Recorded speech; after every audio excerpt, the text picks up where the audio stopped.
സന്ധ്യയോടെ അദ്ദേഹം ഒരു പ്രത്യേക സ്ഥലത്ത് കിടന്നുറങ്ങുന്നു. ഒരു തലേണ അവിടെ അദ്ദേഹം കണ്ട ഒരു കല്ല് തലേണയായി വെച്ച് ഉറങ്ങുന്ന അനുഭവമാണ് ഉണ്ടായത്. പക്ഷെ ആ ഉറക്കത്തിന് ഇടയിൽ അദ്ദേഹം ഒരു ദർശനം കാണുന്നു. ആ ദർശനം എന്ന് പറയുന്നത് ഭൂമിയിൽ നിന്ന് ആകാശത്തോളം എത്തുന്ന ഒരു ഗോവണിയാണ്. ആ ഗോവണിയിലൂടെ മാലാഖന്മാർ സ്വർഗത്തിലേക്ക് കയറുന്നു. സ്വർഗത്തിൽ നിന്ന് മാലാഖന്മാർ അതേ ഗോവണിയിലൂടെ താഴോട്ട് ഇറങ്ങുന്നു. ഭൂമിയും സ്വർഗവും തമ്മിലൊരു ഗോവണി. ഈ ദർശനം കണ്ടപ്പോൾ യാക്കോബ് ഉണർന്നെഴുന്നേറ്റ്, അയ്യോ ഇത് ദൈവമുള്ള സ്ഥലമെന്ന് ഞാൻ അറിഞ്ഞില്ലല്ലോ എന്ന് പറഞ്ഞ് ആ കല്ല് നിവർത്തി വെച്ച് അതിന്മേൽ എണ്ണയൊഴിച്ച് ഇത് ദൈവമുള്ള സ്ഥലമെന്ന് അദ്ദേഹം പ്രഖ്യാപിക്കുന്നുണ്ട്. അതാണ് ബഥേൽ. ഈ സംഭവം ദേവാലയത്തിൻ്റെ സൂചനയായി പിതാക്കന്മാരെ ഓർമ്മിപ്പിക്കുന്നുണ്ട്. പിന്നീട് പഴയ നിയമ കാലഘട്ടത്തിലെ ദേവാലയം സഞ്ചരിക്കുന്ന ദേവാലയം എന്ന സങ്കല്പമാണ്. ഇസ്രായേലിൽ നിന്ന് ഇസ്രായേൽ ജാതിയെ ഉദ്ധരിച്ച് കനാൻ നാട്ടിലേക്ക് കൊണ്ടുപോകുമ്പോൾ മോശയോടൊപ്പം യഹോവയുടെ സാന്നിധ്യം ഉണ്ടാകണമെന്ന് മോശ അപേക്ഷിക്കുന്നുണ്ട്. പകൽ സമയം മേഘസ്തംഭവും രാത്രി സമയം അഗ്നിസ്തംഭവും എന്ന രണ്ട് പ്രതീകങ്ങളിലൂടെ യഹോവ അവരോടൊപ്പം യാത്ര ചെയ്യുകയാണ്. ഇതും ദേവാലയത്തിൻ്റെ ഒരു സങ്കല്പമാണ്. അതുകൊണ്ട് സഞ്ചരിക്കുന്ന ദേവാലയം എന്നൊരു സങ്കല്പം പഴയ നിയമത്തിൽ വളരെ വ്യക്തമായി കാണുന്നുണ്ട്. അത് കഴിഞ്ഞ് പിന്നീട് 10 കൽപ്പനകൾ കൊടുക്കുന്നു. ആ 10 കൽപ്പനകൾ സൂക്ഷിക്കത്തക്കവണ്ണം ഒരു പേടകം നിർമ്മിക്കാനായിട്ട് മോശയോട് ആവശ്യപ്പെടുന്നു. ആ നിയമപെട്ടകം അഥവാ ആ പേടകം ഒരു വലിയ പെട്ടകത്തിൽ സൂക്ഷിക്കത്തക്കവണ്ണം യഹോവ തന്നെ മോശയ്ക്ക് നിർദ്ദേശം കൊടുക്കുകയാണ്. ഇതെല്ലാം ദേവാലയത്തിൻ്റെ ഓരോ പരിണാമ ഘട്ടങ്ങളാണ്. അപ്പോൾ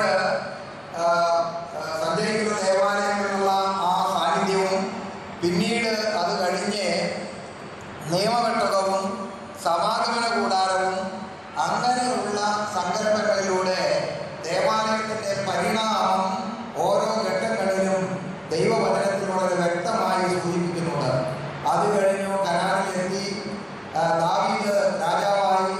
ദാവീദ് രാജാവ് മനോഹരമായ ഒരു കൊട്ടാരം പണിതു.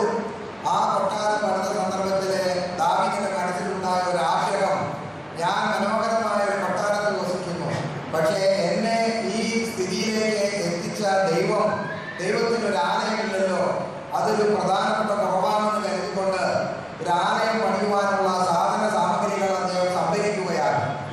ആ സമയത്ത് യഹോവയായ ദൈവം ദാവീദിനോട് പറയുന്നു, നീ ദേവാലയം പണിയുന്നതിന് യോഗ്യനല്ല, അതുകൊണ്ട് നിന്റെ മകൻ ഇത് പണിയട്ടെ, നീ അവൻ്റെ സാധന സാമഗ്രികൾ ഒരുക്കി വെച്ചാൽ മാത്രം മതി എന്ന് പറഞ്ഞുകൊണ്ട് ദാവീദ് യഹോവയ്ക്ക് പ്രിയപ്പെട്ടവനായിരുന്നെങ്കിൽ പോലും ദേവാലയം പണിയുവാനുള്ള സമ്പത്തും സാമഗ്രികളും അദ്ദേഹത്തിന് ഉണ്ടായിരുന്നെങ്കിലും അത് പണിയുവാനുള്ള അവകാശം, സമ്മതം യഹോവ ദാവീദ് രാജാവിന് നൽകുന്നില്ല.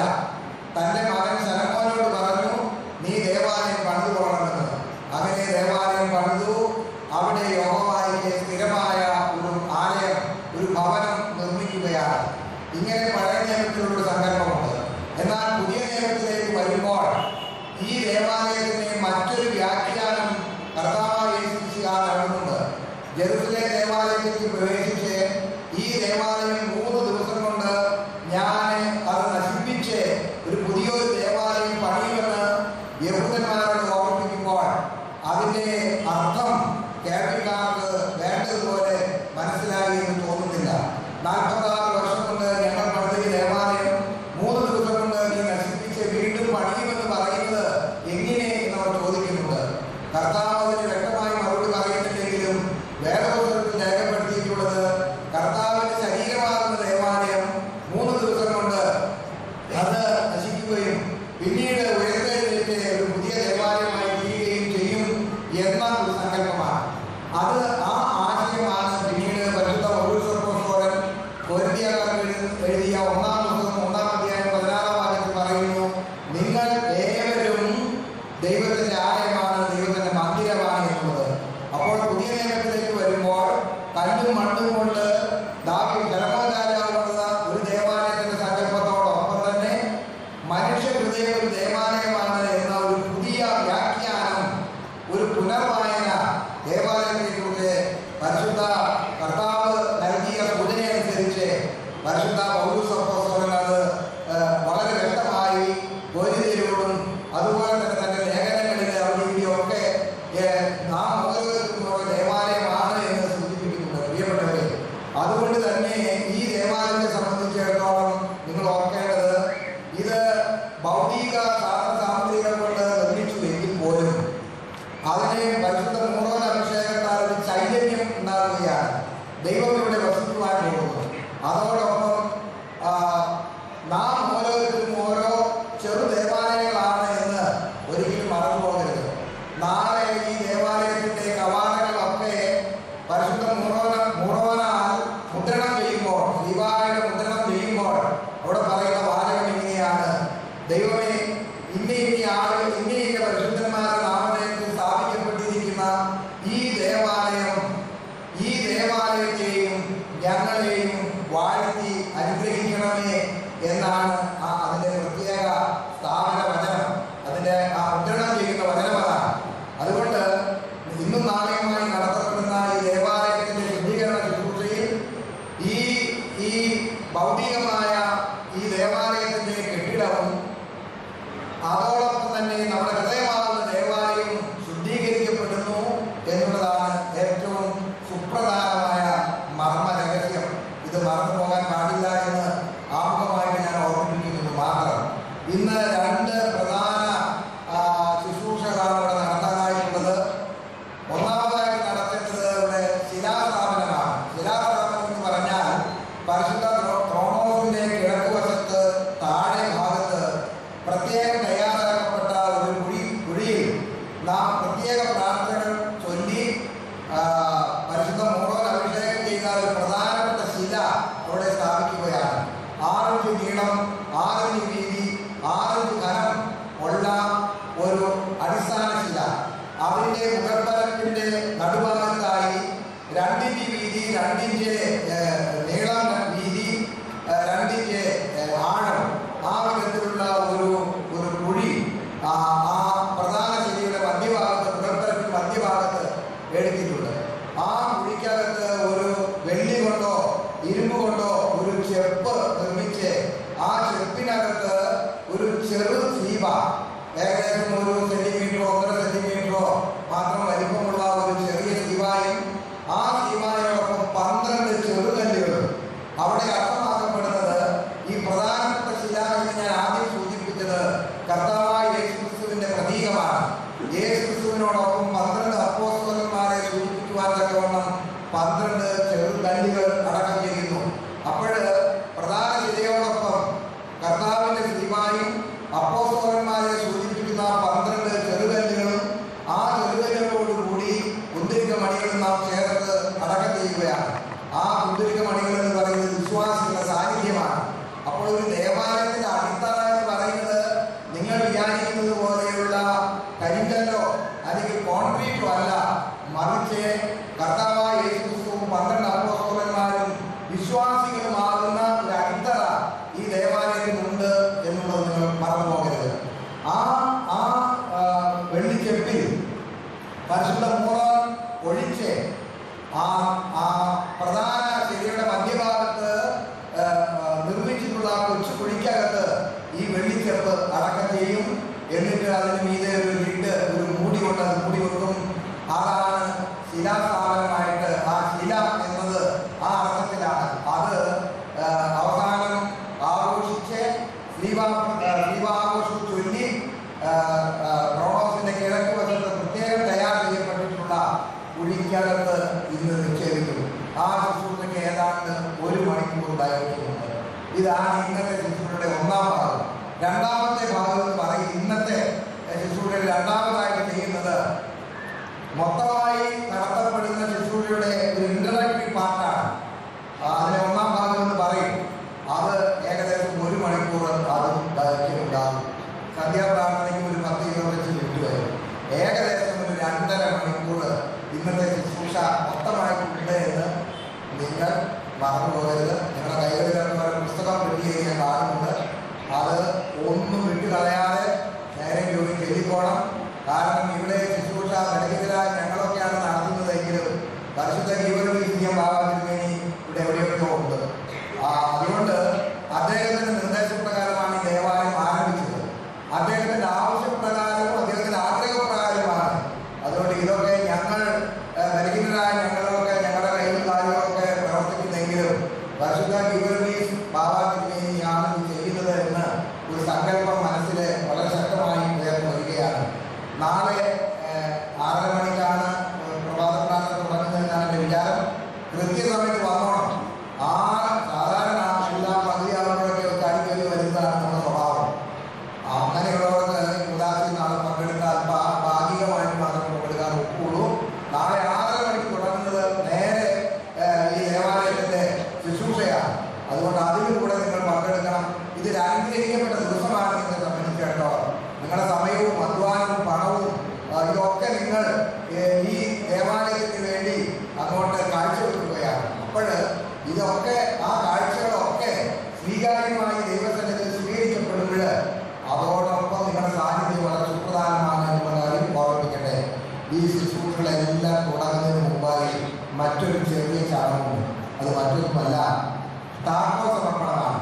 പരിശുദ്ധ വട്ടത്തിൻ്റെ ഭാഗത്തിൻ്റെ കാലത്ത് തിരുമേനിയാണ് ആദ്യം ഇൻട്രൊഡ്യൂസ് ചെയ്തത് എന്നാണ് എൻ്റെ വിചാരം. ഇന്ന് ഈ ദേവാലയം ഒരു കെട്ടിടമായിട്ട് നിൽക്കുന്നുവെങ്കിലും ഇത് സഭാഗാത്രത്തിലേക്ക് അത് അങ്ങോട്ട് ഒട്ടിച്ച് ചേർക്കപ്പെടുകയാണ്. ഇതിൻ്റെ ഉടമസ്ഥൻ ദൈവമാണ്, സഭയാണ്.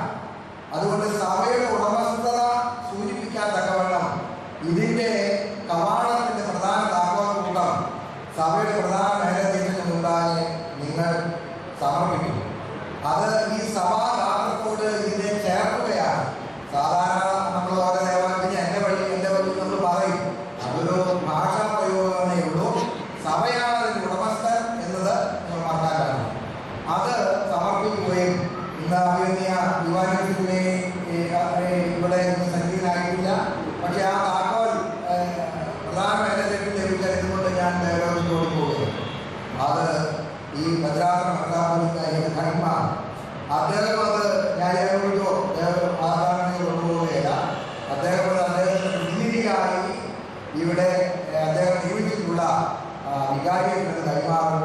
വികാരിയത്തിന് വീണ്ടും അത് നേരത്തെ ഇവിടെ ഏൽപ്പിക്കുന്ന കൺവീനറാണോ അതോ കൈകാരനാണോ എനിക്കറിയില്ല. കൈസ്ഥാനി ആ കൈസ്ഥാനിക്ക് തിരിച്ചു കൊടുക്കുന്നത് ആരെങ്കിലും കൊണ്ടുപോകാനല്ല. ഇതിനൊരു സിംഗിൾ എൻറ്റിറ്റി, അതിൻ്റെ യൂണിറ്റിയുടെ സഭയുടെ ഉടമസ്ഥതയും ഇത് ഒരു വൺ ബോഡി ഓഫ് ക്രൈസ്റ്റ് എന്നുള്ളതിൻ്റെ സൂചന പ്രതീകാത്മകമായി ബോധ്യപ്പെടുത്താനും അത് ഇതിൻ്റെ ഉടമസ്ഥത സഭയ്ക്കാണ് പ്രഖ്യാപിക്കാനുമുള്ള ഒരു പ്രധാന ചടങ്ങാണിത്. അതുകൊണ്ട് ഈ ദേവാലയത്തിൻ്റെ താക്കോൽ ഈ സമയത്ത് നിങ്ങളിവിടെ സമർപ്പിക്കണമെന്ന് സ്നേഹപൂർവ്വം ഞാൻ ഓർമ്മിപ്പിക്കുന്നു.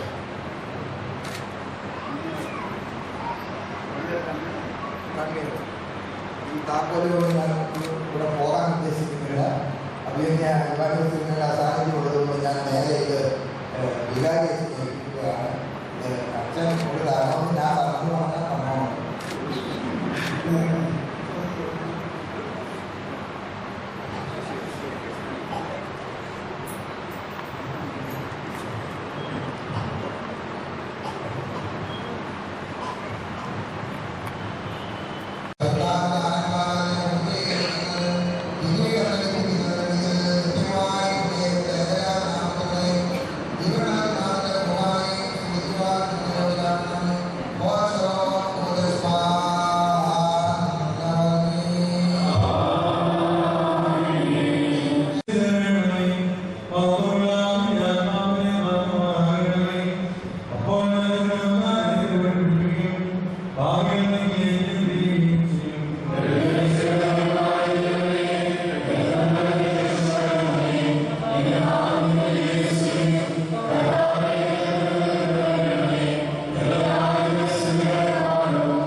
Amen.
Yeah.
ഈ ആലയമാരുടെ നാമത്തിന്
ശുശ്രൂഷയുടെ